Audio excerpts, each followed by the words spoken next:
Hello everybody, my name is Tazmyn-may. Welcome back to my channel TeaBooksAndTazmyn. I went book shopping today with Mollie from Mind of Mollie. Spent far too much money, bought far too many books, so have a book haul.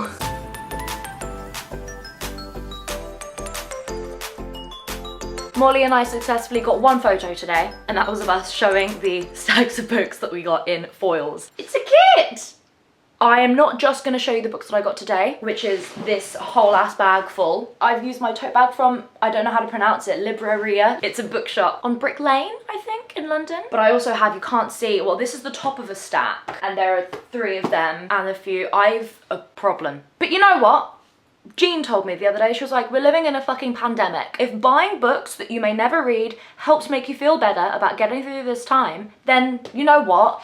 Everyone else can fuck off. Ooh, I'm so glad I didn't hit the wine. So I'm gonna start with the books that I got today. I got from foils 2 books for Mollie. I bought her Carrie and Misery by Stephen King. Mollie buys everybody books constantly. Like, she'll randomly just be like, I'm bored, I want to buy someone something off of their wish list, and then it will just appear on your door and you will have no idea that she was going to do that, and then it's just there, and I love her so much. Okay, I believe the first book I picked up was This Winter by Alice Oseman, which follows Nick and Charlie.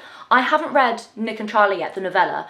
For those of you that don't know, Nick and Charlie are characters that were originally in her novel Solitaire. Charlie is the brother of Solitaire's main character, Tori, but then this teenage queer couple, got so much popularity and she created a graphic novel series. There are 3 of them called Heartstopper, and then she brought out a novella called Nick and Charlie earlier this year, and then brought out this. Time to Pretend We're a Perfect Family. Oh dear. I am hoping that I will be able to get through this in the readathon that I'm hosting with Meg Meg. It's throughout the whole of November. I'll link things all over the place. It's called the $1,000 Readathon. If you haven't heard of it by now, where have you been? So yes, there's this one. I saw it, I didn't realise it existed, and then I was like, cool, you're coming with me, thank you very much. I was looking for, specifically, Legendborn by Tracy Dion.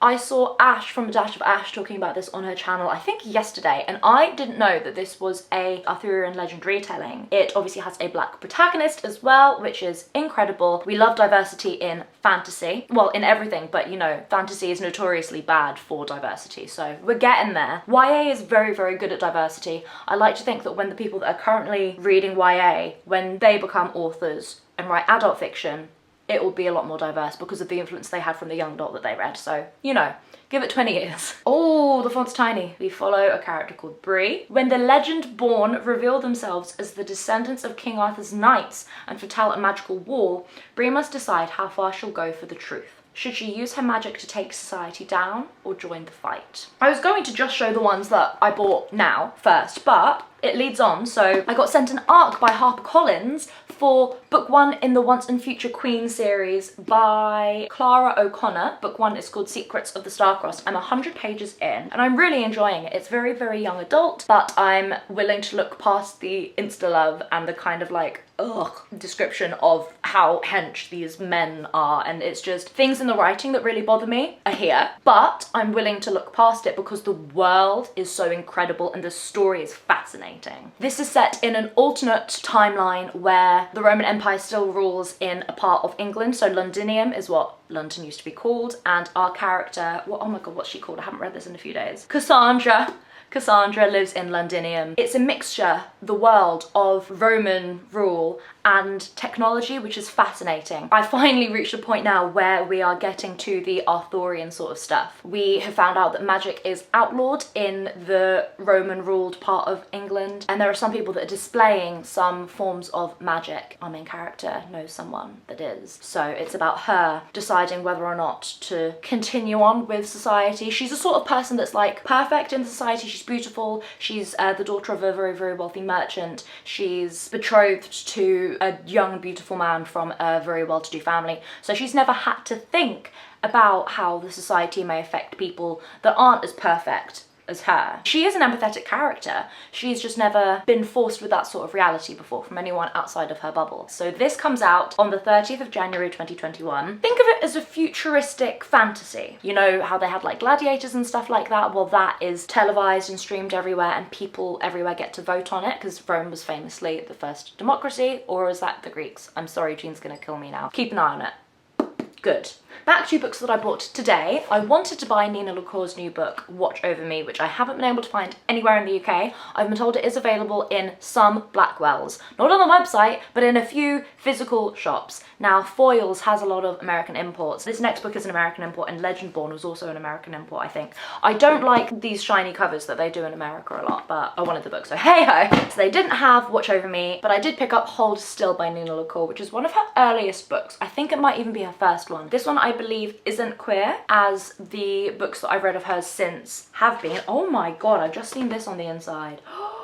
I love the texture of certain American paperbacks as well, like not just the floppiness, but oh, amazing. It's about Caitlyn, whose best friend Ingrid has just committed suicide. And it's about Caitlyn discovering Ingrid's journal, in which she documented a painful farewell covering the last few days of her life. I read another young adult contemporary by Gaya called I Was Here, which follows a similar thing where a young girl, I think she was like university age, her best friend committed suicide and she sort of wanted to discover why. And I really, really loved that. It broke my heart. All of the Gaya books that I've read have made me cry. I'm hoping this will give me similar feelings. And I know that Nina LaCour's writing always does things to me, so I'm excited to get to this at some point in my life. I highly recommend by her Everything Leads to You and We Are Okay. Next, I picked up I, Ada by Julia Gray. This follows a teenage Ada Lovelace who is a real historical figure, and she is the daughter of Lord Byron, the famous, notorious, infamous poet from the 1800s in England. He is estranged, she isn't raised by him, but she knows who her father is, and this is about her journey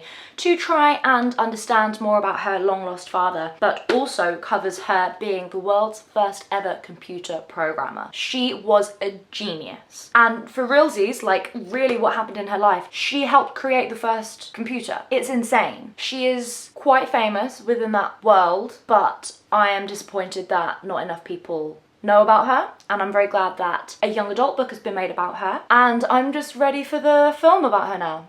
Thank you very much. Okay, this one I wasn't going to get, but Molly was like, you need it, and I was like, you're right. So I have bought a Marvel novel about The Runaways, an original novel by Christopher Golden. So I also, early this month, not today, bought the volume 1 bind-up of the first 5 issues, of issues 1 to 6 by Brian K. Vaughan of The Runaways, which is a Marvel series following some youngsters. It's written by Brian K. Vaughan, and I love the Saga series, and as some of you may know by now, I'm delving into the Marvel comics for the first time. I was like, oh, I'm not gonna buy this because I haven't read this yet, and then Molly was like, but you should buy this, and so now I have both of them. They were the pride of their families, now they're just runaways. 6 normal teenagers, linked only by their wealthy parents' annual business meeting, discover a shocking truth. Their parents were a secret criminal society known as Pride. For years, the Pride has controlled all criminal activity in Los Angeles, ruling the city with an iron fist. They'll take any measures necessary to protect their organization and pass on their legacy, but their kids aren't interested. Together, they run away from home and straight into the adventure of their lives, vowing to turn the tables on their evil legacy. Nice! My friends Tom and Meg have been guiding me on my Marvel comic journey, so I'm very excited that this exists. God, I keep on getting sidetracked. So something else that I didn't buy today that kind of links to that is I bought the Loki novel, which is unfortunately written by Mackenzie Lee. We all know that she's trash. She signed her own name and like signature in other people's books, and she even wrote in like the Goldfinch or something like, don't bother reading this, read mine instead, in bookshops like that hadn't even been purchased. But I decided, because I'm writing Gwenpool fanfiction at the moment and Loki is in it, and I love Marvel and the character Loki, I've decided to buy this, and the fact that I'm going to be supporting Mackenzie Lee is like an unfortunate byproduct of that. I bought this on the Waterstones website, and then today in Foyles I saw the American hardback and I was like, oh, that's so annoying because it's beautiful. Like, this is pretty gorgeous too, but it has an actual illustrated Loki. This novel itself is called Where Mischief Lies. I'm pretty sure there's going to be a sequel as well, and I believe this follows a young Loki set in 19th century London. There's another Asgardian who is the only person that's ever kind of looked at him and his powers as a good thing, and they kind of go on mischievous adventures together. Okay, right, that's most of the things from today. Carrying on with Marvel though, I did pick up 2 collections of 4 comics. I'm gonna do a video on where to start with the Marvel comics because I'm starting out with them, and so if anyone else wants to, then they can kind of see where I'm going. But I bought this, which is the Marvel Platinum Definitive Collection of Thor. And the reason why I picked this up is because it has selected stories from the old school ones. And they're like the ye oldie, like old ones. But so this one actually has issues 100, 101, 102, which is one story. And then 187 to 190 is another story. Then 227 to 228 is another story. Oh no, and 360 to 362 is another story. Yeah, and a lot of these old ones are actually written by Stan Lee himself, so that's very exciting. But I figured I would dive into the old ones because my friend Tom recommended to do so, so you get a basis for all of the stuff that is then gone into later on. And I also picked up Thor, the Goddess of Thunder by Jason Aaron, Russell Dauterman and George Molina. And this follows Thor when Mjolnir, his hammer, has been stripped from him because he's not deemed worthy enough. And then Jane takes up the whatever that phrase is and she becomes Thor. And I wanted to pick this up because how fucking fit does she look? But also this is the story of the up and coming Thor film. The 4th one, which is still going to be directed by Taika Waititi, who did Thor Ragnarok, so I'm very excited about that. And I figured I'd like to read this beforehand. I'm trying to make sense of the comics. I'm not necessarily succeeding. I'll quickly wrap up with the other books I got today. So Molly kindly gifted me the paperback copy of The Book of Dust, Book 2, The Secret Commonwealth by Philip Pullman. As I'm sure all of you know by now, I am now collecting the Philip Pullman books, and by that I mean everything by him. I already own this in hardback, but I wanted it in paperback, and I was like, no, I'm not gonna buy it, I'm not gonna buy it. And Molly was like, well then. And this has illustrations by Chris Wermel, who is illustrating the new illustrated version of The Northern Lights, which I've already pre-ordered and I'm so excited for. Then the final book I picked up for myself today is Pride and Prejudice by Jane Austen in illustrated edition by Edgard Serlin. This is a ye oldie book. I bought this in Henry Ford's. This is the spine. There are some black and white illustrations as well as some colour illustrations, and I'm very happy with it. In that same bookshop, Molly actually pointed out a beautiful set of the His Dark Materials series by Philip Pullman, which I just said I'm collecting. And they were these like never opened before in like the plastic seal, signed exclusive editions, no longer in print. It said they were £30 each on the printing, and then I took it to the till and it was £300. So I very quickly put them back on the shelf. Okay, we're doing comics now. Comics and graphic novels. As I mentioned, I've recently read the Gwenpool comic. Ouch. There are only, unfortunately, 5 volumes of these, which I've already read all of. I borrowed these from my friends Meg and Tom, but I'm going to be buying my own because I also have Gwenpool Strikes Back, which is a one-off, which I haven't read yet, so I'm sort of like saving it because I don't want it to end because I love her so much.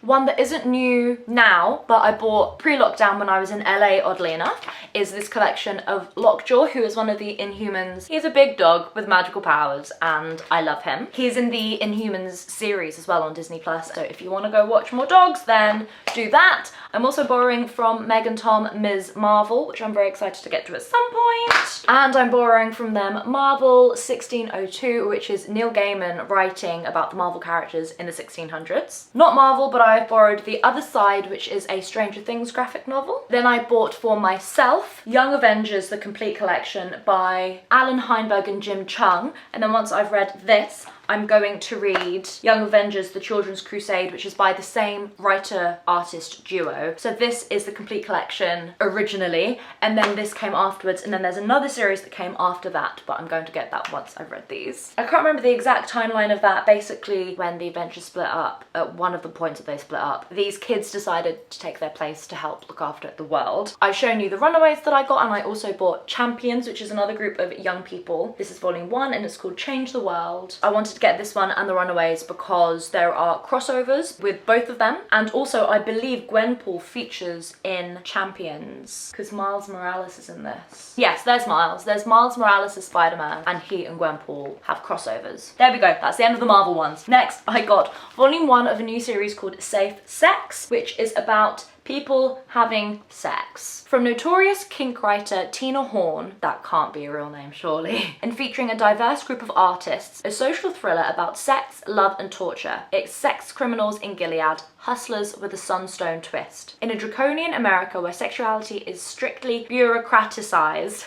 A group of queer sex workers keep the magic alive in an underground club called the Dirty Mind. Using their unique talent for bondage and seduction, they resolve to infiltrate the highest government pleasure center, free their incarcerated friends, and fight the power. This is by Image Comics, who very, very cleverly always have the first issue cheaper. This one was $8.99, whereas the other ones are all going to be like $13.99 because they know how to hook you in. By the way, this is a graphic.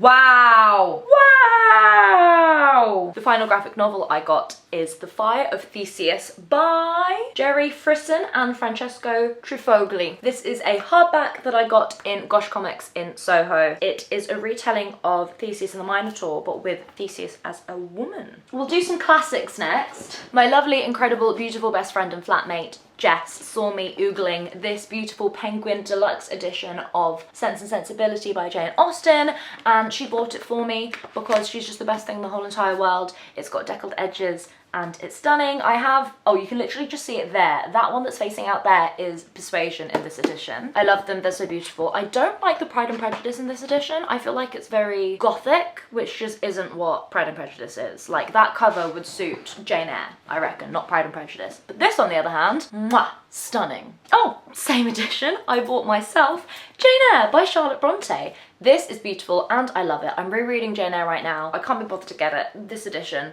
And I bought both of these at the same time because I'm absolutely fine and have no problems with my life. Look at all of this. And then for those of you that don't know, the LitJoy Crate, which is a Bookish subscription box, now publishes their own classics. And I ordered as their first publication, their Pride and Prejudice, which has this case like folio books. And it's one of the most beautiful things I've seen in my entire life. They have more coming out next year. I believe they have Emma and Jane Eyre. I'm very excited to get my hands on them as well. All illustrations are by Felix Abel Clare. I mean, now I just need to find space on my Jane Austen shelf. Good, good, good, good. Now we'll move on to a miscellaneous section. Here we have Her Body and Other Parties, which is short stories by Carmen Maria Machado. I've heard that this is queer. I bought this in Gaze the Word at the same time that I bought Love, Frankie by Jacqueline Wilson, which is her new young adult book, which is her first book dealing with sexuality. All I know is that it is queer stories. They're thriller literary fiction with queer elements.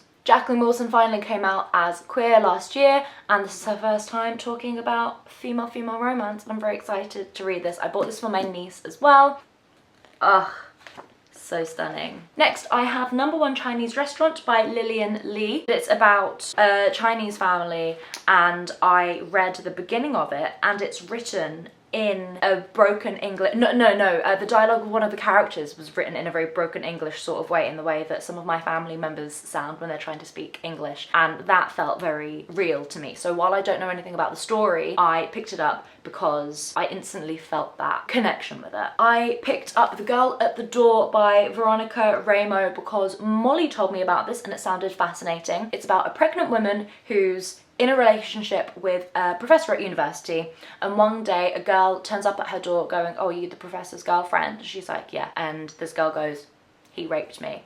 And it's about everything that happens from there. Literary fiction, very, very short. I have here Women Don't Owe You Pretty by Florence Given. I don't usually read these sorts of books, but it's a non-fiction by Florence Given, who is a legend. You need to check her out on Instagram. And she's talking about her place in society, women's place in society, how society treats us. Just from the first few chapters that I read, I can tell that she takes into account her privilege as a middle-class white blonde woman. And she talks about that and how intersectionality is so important in feminism. I have so much respect for her, so I do hope I'll read this at some point.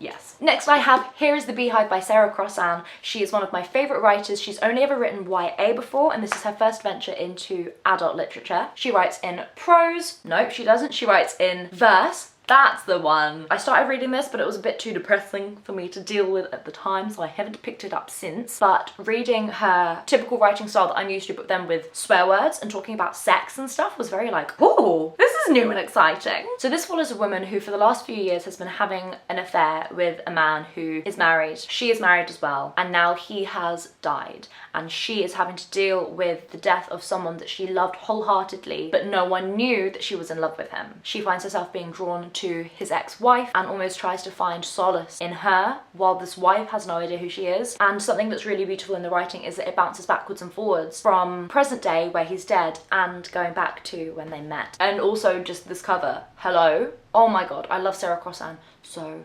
much. Next one I picked up in Brighton, and this is Who Cares Wins by Lily Cole. Reasons for Optimism in Our Changing World. I love the design of this cover, and this is talking about empathy and the importance of love and compassion. I love Lily Cole. She is the model who has done some acting and has been working practically full-time as an activist for the last maybe decade or so at this point. She is incredible, and I'm very, very excited to read her thoughts on why loving each other is the only way to save the world, which I completely believe in as well. So excited to hear someone basically just tell me that I'm correct. I'm actually making a Philip Pullman pile so I can do them all at once. I bought off a friend of mine The City We Became by N.K. Jemisin. N.K. Jemisin is very famous for the 5th season series. I believe this is fantasy as well. She always has a lot of amazing representation in terms of race. Yeah, I own this now.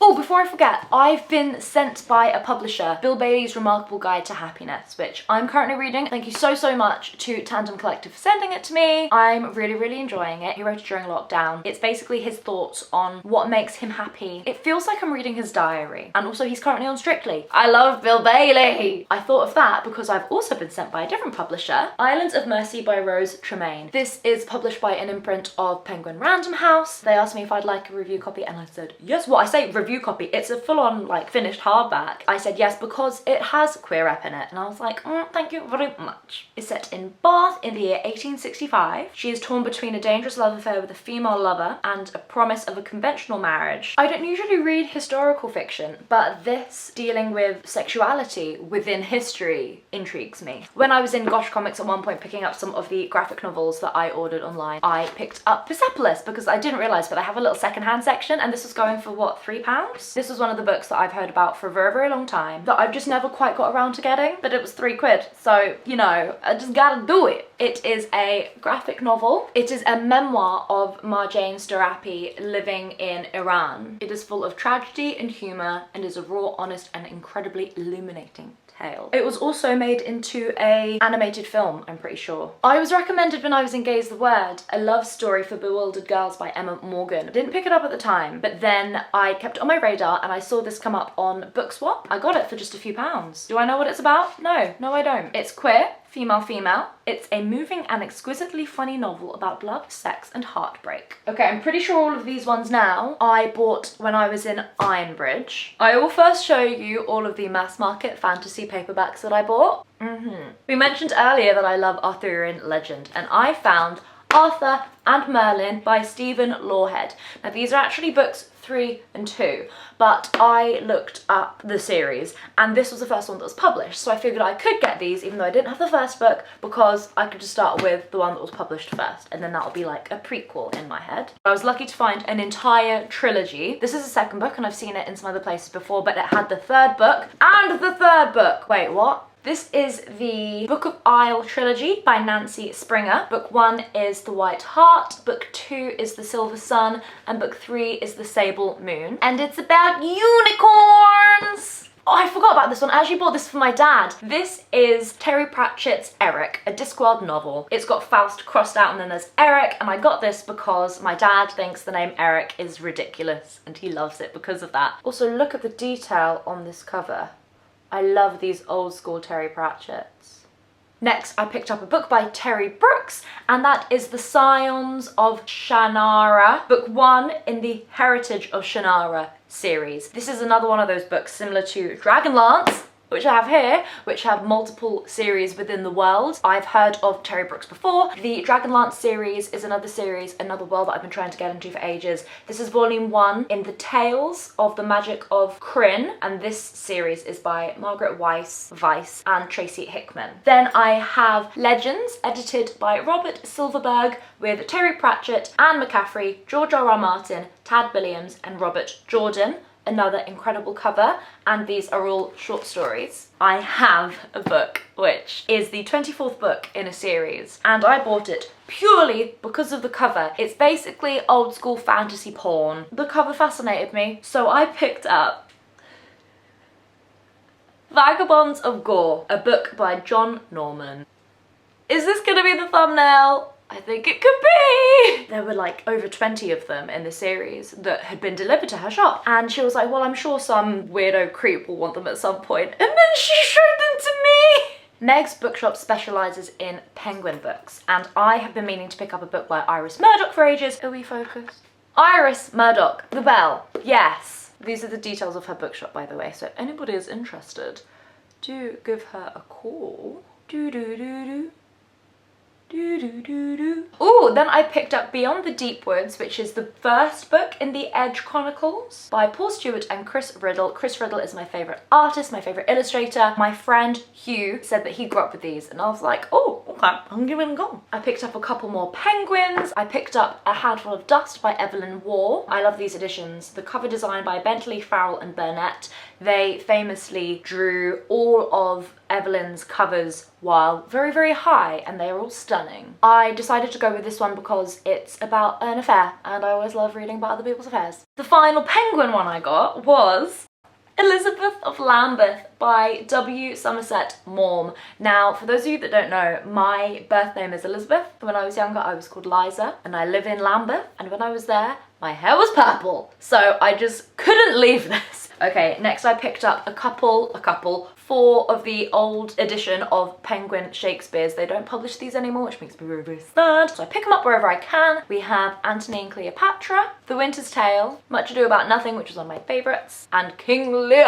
I also picked up from hers Reached, which is book 3 by Ali Condi in the Matched series. I don't think I finished, but I read part of the first book when I was a kid, and I really liked it, and I have books 1 and 2. This is the 3rd one, so maybe I'll read them at some point. If not, it was only a few pounds. Next, I got a beautiful edition of Donna Tartt's The Secret History. This she put out one night as she was closing the shop and I was doing something on my laptop. I didn't see it. The next day, I saw it on the shelves and I was like, this needs to come with me. Thank you very much. I bought 2 Alice in Wonderlands while I was there as well. That'll do. This is the massive magazine-y Alice in Wonderland that I got. Here are some pages. It is beautiful and I love it.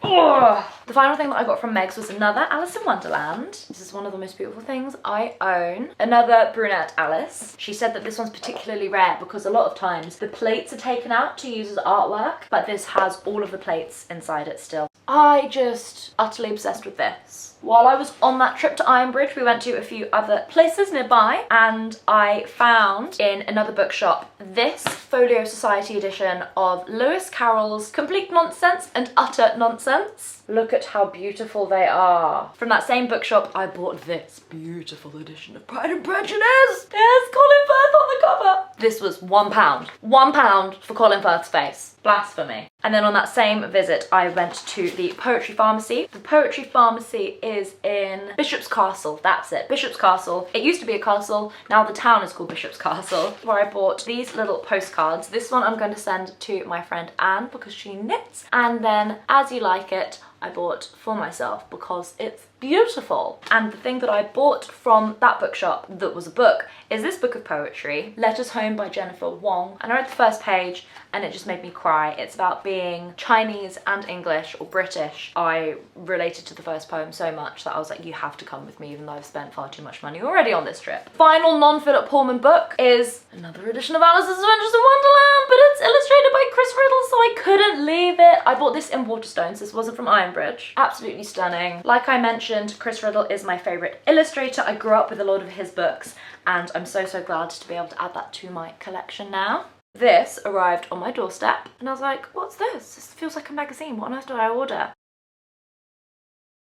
For those of you that don't know, the Radio Times is just a magazine that every week lists everything that is on TV and radio. And when His Dark Materials came out on BBC, they had these limited edition covers. And I decided to get this one of Lin-Manuel Miranda's Lee Scoresby and Little Hester. And I decided I needed it. There is quite a lot of His Dark Materials content inside. This is an interview with Lin-Manuel Miranda right here. And there are lots of interviews with other cast members too. So you know what? I don't really regret it. It's just absurd. Home run, guys. I got, in the new paperback, the Waterstones exclusive edition of Philip Pullman's Demon Voices on stories and storytelling. I believe this is over 30 essays that he's written about storytelling and creating over the last 20 years, so I'm very interested to read this. My darling Mollie got me the Everyman's Library edition of His Dark Materials. She managed to find this quite cheap somewhere. This is all 3 books. I've had my eye on this for a very, very long time, and Mollie found it for me, so thank you so much, my darling. From the supermarket that is Sainsbury's, I found The Subtle Knife in the TV tie-in version, which is beautiful, and I really, really want to get book 1 in this tie-in version too, but it doesn't exist, and that makes me sad. It's one of those really, really nicely textured ones, and it has my main man Lynn on it.